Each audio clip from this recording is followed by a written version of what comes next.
The live TV, सच सबसे आगे। नमस्कार, मैं हूं रंजीत झा और आप देख रहे हैं द लाइव टीवी। हमास से लड़ते लड़ते इजराइल कंगाली के कगार पर आ गया है। हमास को खत्म करने के चक्कर में इजराइल के प्रधानमंत्री बेंजामिन नेतन्याहू ने इजराइल की बर्बादी की पटकथा लिख डाली है। जो जानकारी सामने आई है, आर्थिक मोर्चे पर इजराइल एकदम से तबाह होता चला गया है। हमास ने इजराइल को भिखारी बना दिया है।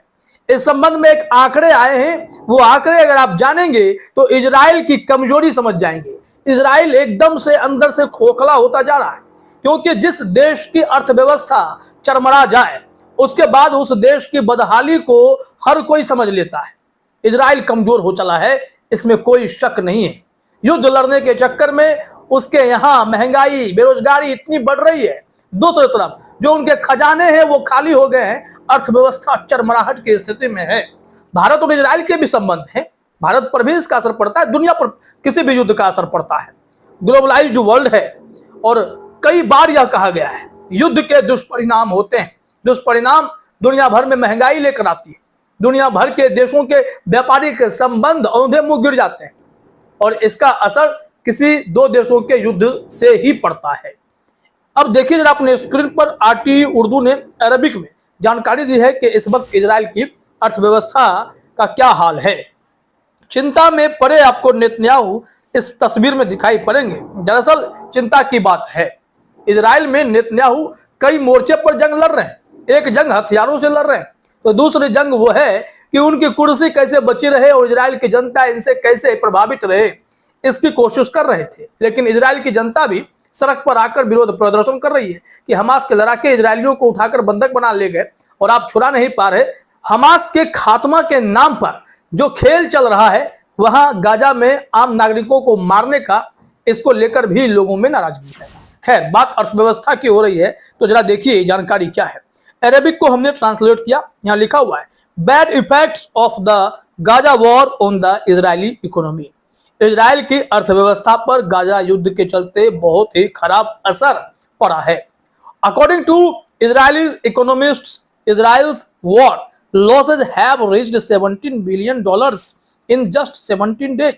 मात्र 17 दिन की लड़ाई में $17 बिलियन का नुकसान इजराइल को हुआ है इस युद्ध के चलते। और आगे कहा जा रहा है कि इन Israel the deficit will reach 3% of GDP by the end of this year.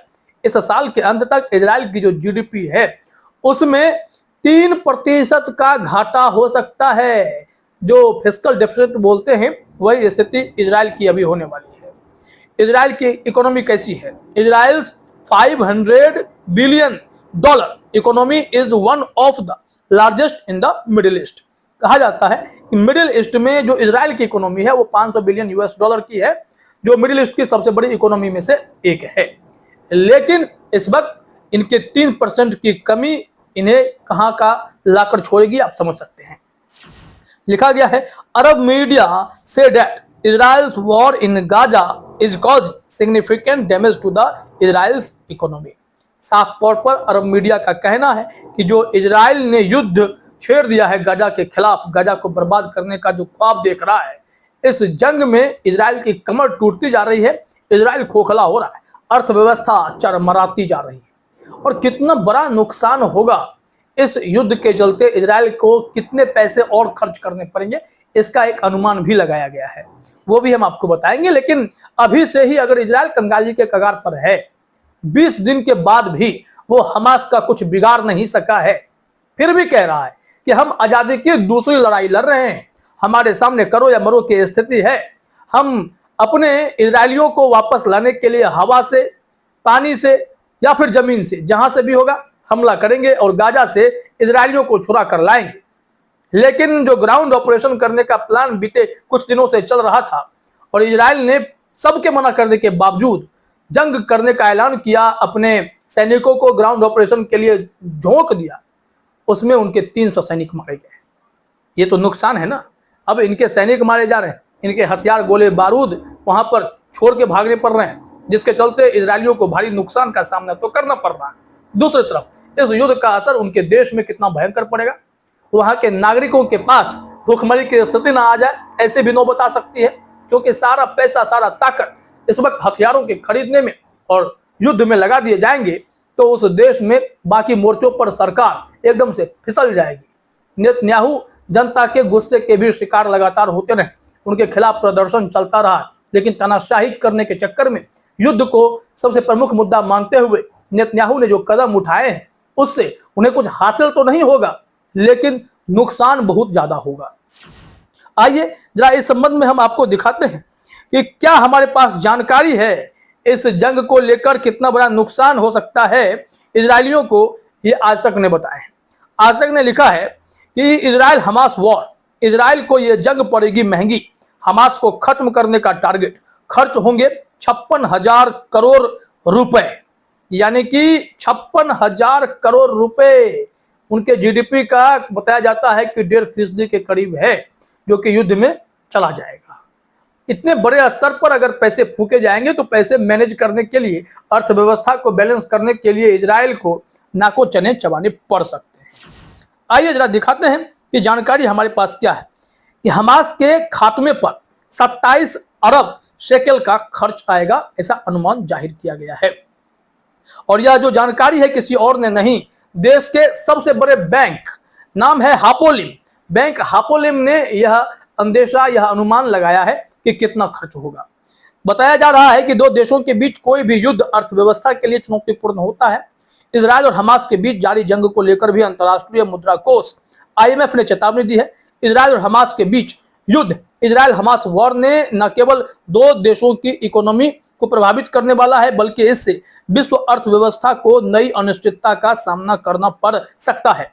Times of Israel की रिपोर्ट में इजराइल फिलिस्तीन कॉन्फ्लिक्ट को लेकर एक आर्टिकल छापा गया है, जिसमें बैंक हापोलिम के हवाले से इस जंग में देश पर आने वाले खर्च का अनुमान लगाया गया है। बैंक हापोलिम के मुताबिक हमास के सफाये में इजराइल को करीब 27 अरब इजरायली शेकेल का भारी भरकम खर्च आएगा। और इतने खर्च अगर ये लोग करेंगे तो कुल बताया जा रहा है, अगर भारतीय पैसे के तौर पर इसे काउंट करें तो 56,000 करोड़ रुपए का खर्च है। कहाँ से ये जंग लड़ने में सब कुछ बर्बाद कर देंगे तो इजराइल के नागरिकों का ख्याल कैसे रखेंगे? इजराइल में बाकी मोर्चे पर क्या होगा? खाना पीना से लेकर नौकरी तक पर क्या असर पड़ेगा? आम लोगों के जीवन यापन का स्तर क्या रह जाएगा? क्या वो फिर दूसरे देशों के मोहताज बनकर रहेंगे? क्या इजराइल को कमजोर करके अमेरिका उस पर दबदबा बनाए रखना चाहेगा? कुछ भी हो सकता है। एक कमजोर देश पर हर कोई हमला करता है। फिलिस्तीन पर इजराइल कर रहा है, रूस यूक्रेन पर कर देता है। तो कुल मिलाकर देखा जाए और ऐसे देशों पर जो है ताकतवर देश राज करने के लिए उनके पीठ पीछे से लड़ाई शुरू कर देते हैं, जंग छेड़ देते हैं। वही हो रहा है। इजराइल खुश है कि अमेरिका उसके साथ खड़ा है और इधर फिलिस्तीन के साथ रूस, चीन जैसे देश अपने मतलब साधने के लिए भी जंग लड़ रहे हैं और इस्लामिक देश तो फिलिस्तीन की रक्षा के लिए खड़े हैं। आइए जरा दिखाते हैं कि बैंक हापोलिम ने क्या और बताया है अमेरिकी डॉलर के हिसाब से खर्चा पानी इनका, कि अगर बैंक हापोलिम द्वारा जताए गए अनुमान को अमेरिकी डॉलर के तौर पर देखें तो 6.8 अरब डॉलर का खर्च आ सकता है। और इस आंकड़े को अगर भारतीय रुपये में कन्वर्ट करें तो इजराइल का होने वाला कुल खर्च लगभग 56,804 करोड़ रुपए होगा। हालांकि फिलहाल इस बात का अनुमान जाहिर करना जल्दबाजी होगी, ये जंग कितनी लंबी चलेगी। लेकिन गाजा पट्टी पर रॉकेट बमबारी के जरिए इजराइल ने भारी तबाही मचाई है, तो इसमें पैसे तो खर्च हो ही गए होंगे। तो देखिए, इजराइल कंगाली के कगार पर है, हमास से जंग उसे बहुत ज्यादा भारी पड़ चुका है। फिलहाल इस वीडियो में इतना ही। आप सभी का हमसे जुड़ने के लिए बहुत बहुत धन्यवाद। द लाइव टीवी, सच सबसे आगे।